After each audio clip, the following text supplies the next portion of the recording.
Sphere है, ठीक है, खोखला स्फेयर है, ये खोखला खोखला खोखला स्फेयर है ये। इस पर अपन ने कितना चार्ज दे रखा है बच्चों, क्यू चार्ज दे रखा है, क्यू चार्ज दे रखा है। देखो बच्चों, वीडियो में अगर आप आ चुके हो तो आप इसको स्किप ना करो। स्किप करोगे तो आप ये कोई मतलब नहीं रहेगा। क्यों नहीं रहेगा, क्योंकि आप दूसरे वीडियो पे जाओगे, दूसरों पे भी यही हालत होगी। तो आप यहाँ आ गए हो तो सीखो, इसको लास्ट तक देखो, और आप जब लास्ट के सेकंड पे इस पे होगे तो आप अपने आप को गर्व महसूस करोगे, ठीक है। गर्व क्यों महसूस करोगे, क्योंकि आप ज्ञानी बन जाओगे वहाँ तक जाके। ये इसका केंद्र O है, इसकी रेडियस कितनी है, R है, ठीक है, कितनी है, R है। आपने स्क्रीनशॉट ले लिया होगा, ठीक है। अपन आगे बढ़ लेते हैं। इस पर क्यू चार्ज दिया है, रेडियस R है, सब कुछ क्लियर है ये बात, ठीक है। अब यहाँ पर बच्चों इसके सेंटर से R डिस्टेंस पर O से कितनी डिस्टेंस पर, R डिस्टेंस पर, R दूरी पर, ठीक है, एक पॉइंट है P। क्या है, एक पॉइंट P है।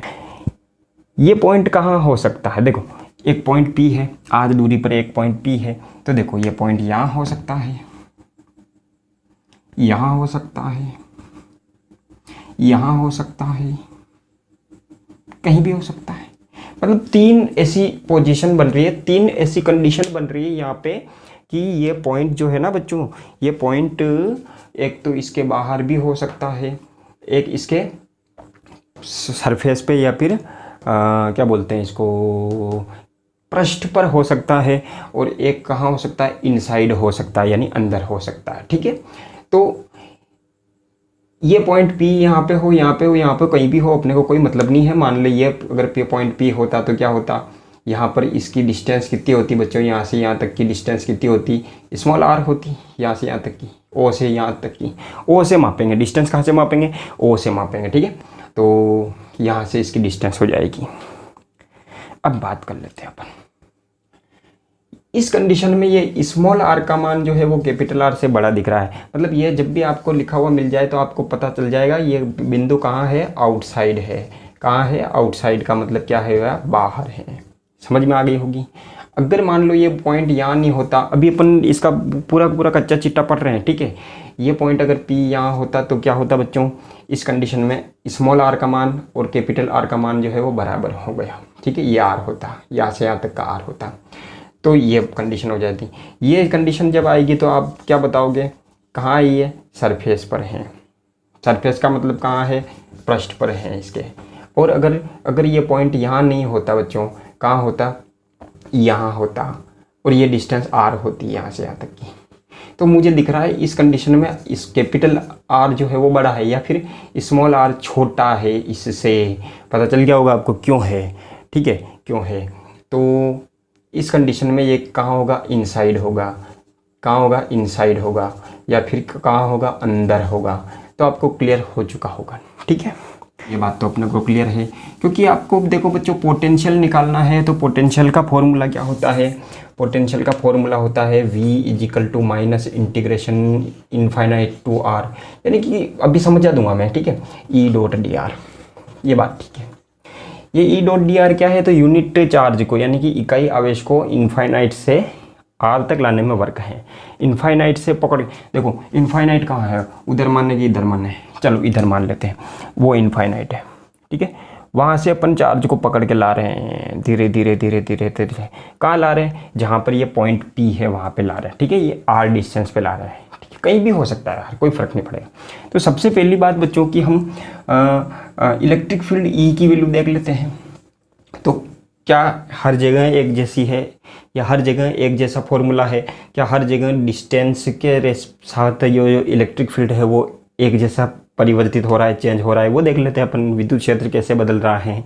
तो ई आउट जो आप है वो आपको पता होता है ना बच्चों, कितना होता है। ई की वैल्यू जो होती है वो 1/4πε0। अरे यार मैं इसको के लिख देता हूँ ना, KQ/R² होती है, KQ/R² होती है। क्यों होती है, क्यों होती है, मुझे क्या पता, ये तो आप जानो।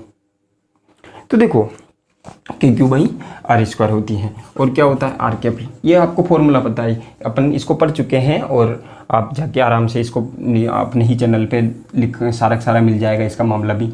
ये कब होता है, जब आर की वैल्यू ये हो, यानी कि बाहर हो। सरफेस पे कितना होता है, तो K Q by capital R square और आर कैप। ये कब होता है, जब ये हो, पृष्ठ पर हो। और आपको पता है खोखला गोला है ना, तो अंदर कितना होता है, 0 होता है। मतलब जब स्मॉल आर की वैल्यू छोटी हो कैपिटल आर से, यानी कि गोल ये जो पॉइंट है वो अंदर हो, तब इलेक्ट्रिक फील्ड की वैल्यू यह होती है। आपको अच्छे से पता है ना। सोच रहा हूँ कि तुम कितने मासूम हो। ठीक है, ये बातें अपने को क्लियर है, बात समझ में आ गई होगी। अब देखो, अपन मान लेते हैं ये पॉइंट पहली वाली कंडीशन को आ रहे हैं अपन यहाँ पे, यानी कि इस फॉर्मूले में, ये जो है ना इस फॉर्मूले में जो भी पॉइंट बाहर होगा, ठीक है, बाहर होगा, तो वहाँ पर अपन इलेक्ट्रिक फील्ड का जो वैल्यू है वो यहाँ से कहीं से भी रखेंगे अपन। ठीक है, तो चलिए आ जाते हैं। जैसे कि पॉइंट यहाँ है, कहाँ है, यहाँ है, ये आर डिस्टेंस है। ठीक है, यहाँ से यहाँ तक की आर डिस्टेंस है और ये पी है। तो अपने को क्या करना है बच्चों, हाँ, इनफाइनाइट से, इनफाइनाइट कहाँ है, वहाँ है, बहुत दूर है। इनफाइनाइट से चार्ज को ला रहे हैं, कहाँ तक ला रहे हैं, पी तक ला रहे हैं। तो मुझे बताओ कि क्या हम अभी तक अंदर प्रवेश किए हुए, क्या नहीं, बाहर ही तो हैं। अरे इनफाइनाइट से यहाँ तक का जो भी पॉइंट्स होंगे वो इस स्फीयर के तो बाहर ही होंगे। मतलब वहाँ पर जैसे भी अपन ला रहे होंगे तो इलेक्ट्रिक फील्ड का फॉर्मूला कौन सा काम कर रहा होगा, ये वाला है कि नहीं है, जागो, ये वाला फॉर्मूला है कि नहीं है, तो यही वाला फॉर्मूला है। तो अपन यहाँ पर कौन सा फॉर्मूला यूज़ करेंगे बच्चों, बाहर है ना, बाहर के लिए ई की वैल्यू ये होती है, इसलिए क्या करेंगे, v बराबर क्या होगा, minus integration infinite to r, और ई का फॉर्मूला कौन सा रखेंगे, तो देखो इनफाइनाइट से यहाँ तक बाहर सारे के सारे पॉइंट बाहर हैं, तो बाहर है तो फॉर्मूला कौन सा लगेगा, यही वाला लगेगा ना, बाहर वाला। ठीक है, अंदर वाला बाहर वाला, अरे बाहर वाला लगेगा, तो K Q by R square R cap. ठीक है, ये तो हो गया ई की वैल्यू, और डॉट डी आर हो गया। के और क्यू तो बाहर ले लो, माइनस के क्यू बाहर ले लिया। ठीक है, माइनस तो है ही यहाँ पे, और क्या हुआ, ये हो गया आर, और ये कितना हो गया, 1/r स्क्वायर हो गया, और R cap dot D R हो गया। अच्छा, ये है, ये सारा का सारा लिखा हुआ मिल चुका है आपको, कोई समस्या वाली बात है नहीं इसमें। ठीक है, आगे बढ़ लेते हैं अपन फटाफट से बिना टाइम गवाए हुए। दिक्कत कहाँ आती है, दिक्कत सॉल्यूशन में आती है, तो कोई दिक्कत नहीं है। देखो इसकी वैल्यू निकाल लेते हैं पहले।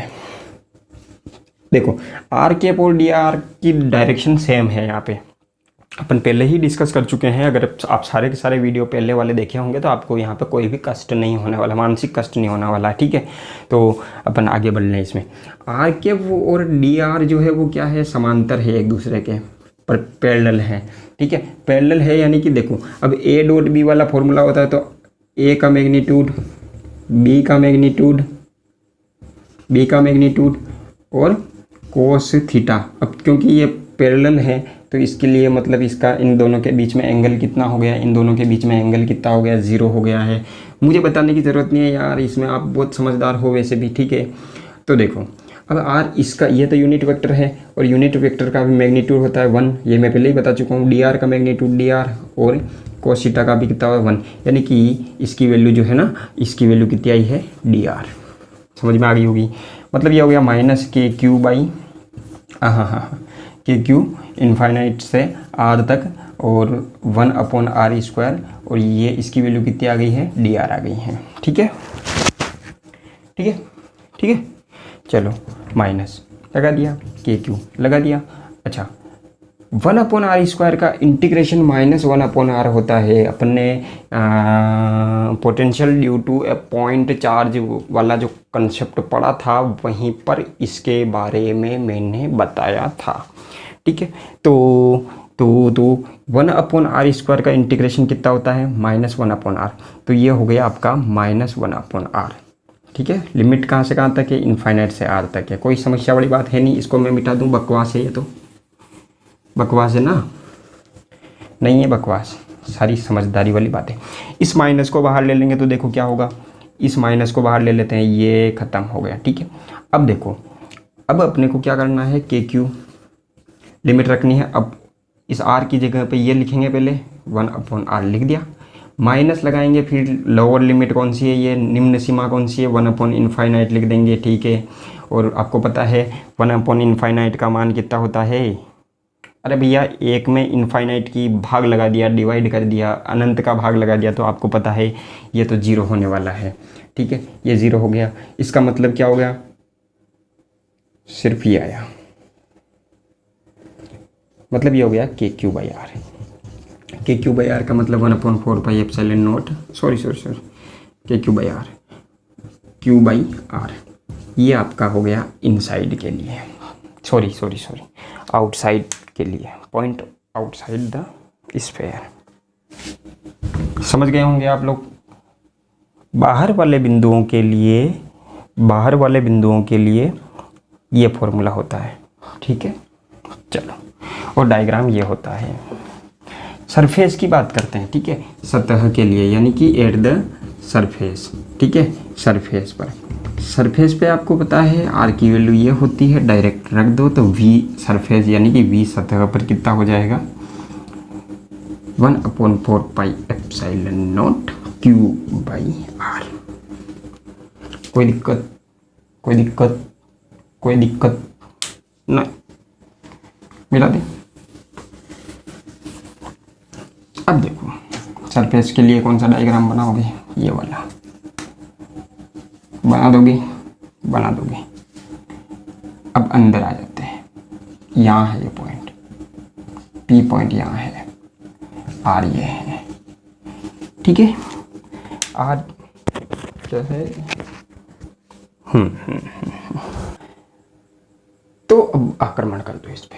अब अपने को बच्चों पोटेंशियल यहाँ फाइंड करना है, तो फिर वापस वही कहानी है। कौन सी कहानी है, इनफाइनाइट से पकड़ के चार्ज को धीरे धीरे यहाँ लाएंगे। कहाँ लाएंगे, यहाँ लाएंगे। तो अब देखो मैं यहाँ से इनफाइनाइट से मैं यहाँ तक आया, इनफाइनाइट से यहाँ तक आया, यानी सरफेस तक आया, कैपिटल आर तक ही बची है अब, ठीक है। तो यहाँ तक आया तो कोई समस्या हुई क्या, मुझे नहीं हुई। क्यों, क्योंकि इलेक्ट्रिक फील्ड अभी भी ये बाहर वाले पॉइंट ही तो थे, अरे बाहर वाले पॉइंट ही तो थे, मतलब यहाँ से यहाँ तक इलेक्ट्रिक फील्ड का फॉर्मूला कुछ और था। और फिर अंदर अपन आते हैं, तो अंदर तो आपको पता है इलेक्ट्रिक फील्ड 0 है यहाँ पे, यानी कि इलेक्ट्रिक फील्ड चेंज हो गया। इलेक्ट्रिक फील्ड तो वैसे चेंज हो ही रहा है, लेकिन इलेक्ट्रिक फील्ड की जो डिस्टेंस के साथ जो डिपेंडेंस है, डिपेंडेंस का मतलब क्या हुआ, डिस्टेंस के साथ में जो उसका परिवर्तन है, ठीक है, चेंज है, वो चेंज हो गया। तो देखो इसको मैं मिटा दूँ।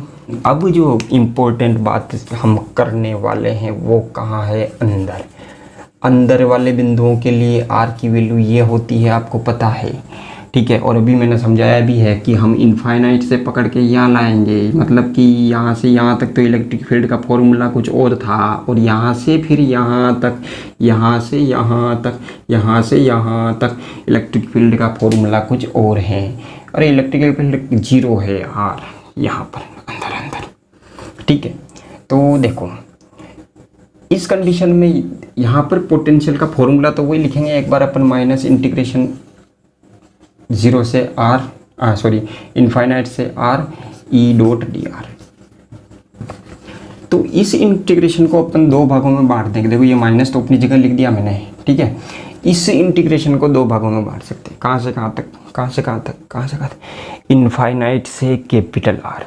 इलेक्ट्रिक फील्ड का फॉर्मूला ये इनफाइनाइट से यहाँ तक तो सेम है ना, तो इनफाइनाइट से कैपिटल आर, फिर कैपिटल आर से स्मॉल आर, समझ में आ गई। इनफाइनाइट से कैपिटल आर और फिर कैपिटल आर से स्मॉल आर। और ये इंटीग्रेशन को की लिमिट्स को बांटने का जो तरीका है वो मैथ्स में अगर आपने इंटीग्रेशन पढ़ लिया है या फिर नहीं पढ़ा है तो भी कोई दिक्कत नहीं है, ठीक है, सिंपल है। कहाँ से कहाँ तक है, इनफाइनाइट से capital R E dot D are लिख दो, प्लस कहाँ से, अब भाई कैपिटल आर तक तो ले आए हैं, अब कैपिटल आर से कहाँ लाएंगे, स्मॉल आर तक। तो कैपिटल आर से स्मॉल आर तक, देखो इनफाइनाइट से कैपिटल आर और फिर कैपिटल आर से small R E dot D are, कोई दिक्कत है क्या? नहीं है। और ये अब देखो, इस माइनस का मैं अंदर गुना कर देता तो यहाँ पे भी माइनस होता कि नहीं होता? समझ में आ गई होगी बात।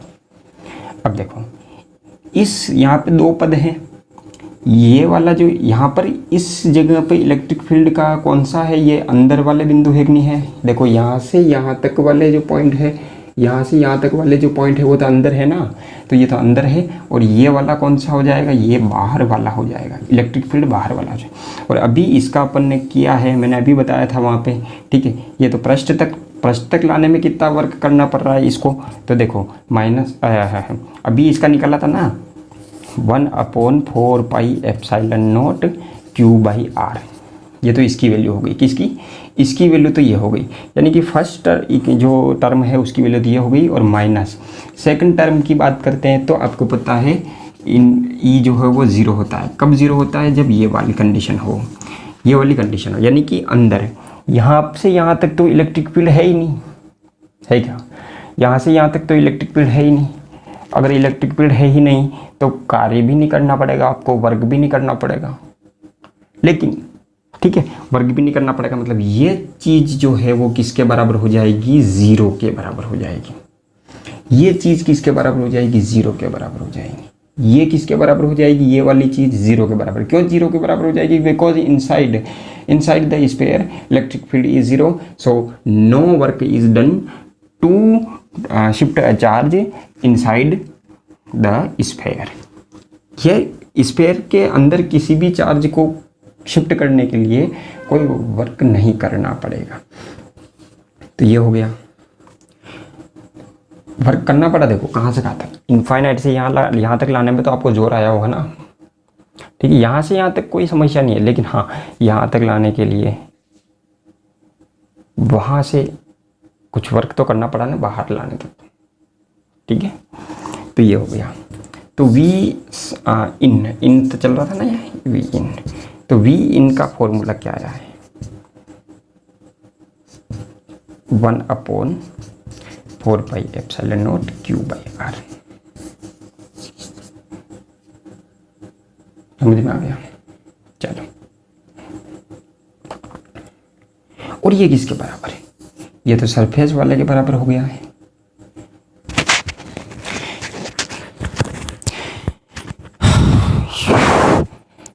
ये तो सरफेस वाले के बराबर हो गया है। अरे भैया यही तो आया था सरफेस पे, तो ये आया है वी सरफेस। मतलब ये हो गया बच्चों की, खोखला जो गोला होता है, ये होलो स्फीयर होता है या फिर स्फेरिकल शेल होता है, उसके अंदर जो पोटेंशियल होता है वो सरफेस के पोटेंशियल के बराबर होता है। V in equal to V S. बात क्लियर है? डायग्राम बना लोगे, दिक्कत कुछ नहीं है। हटा दें इसको, समझ में आ गया होगा। थोड़ा बैक करके देख लेना,